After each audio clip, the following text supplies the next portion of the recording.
Switch gears now and come back home.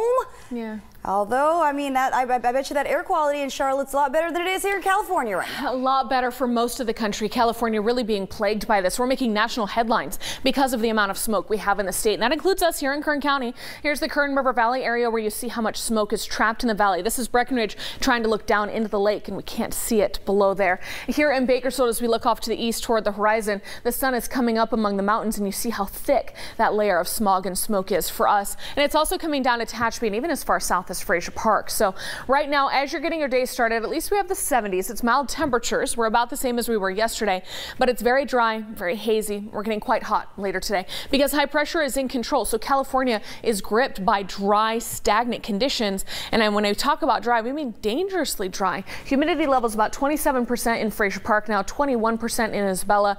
This is when we get the most moisture coming through in these overnight hours. And now that the sun's coming up, we're drying out. We're talking about single-digit humidities later today. And you see how much dry air, that's that swath of brown, is trapped over the state. So with that, there's plenty of moisture down south with what was once Hurricane John. It's now downgraded to a tropical storm, and it will continue to spin out to sea. But some of its moisture gets entrained into the monsoon over the weekend, and that's going to try and push in from Arizona. So while we're not taking a direct hit from this system, it's going to continue to spin harmlessly out to sea and fade away. It will try to bring us some high, thin clouds and a little drop in temperatures this weekend. But again, remember how dry we are now. So by the time we get to this weekend, it takes all Saturday and Sunday to moisten up the atmosphere. It's still hot, so I really think all of those rain chances are evaporating.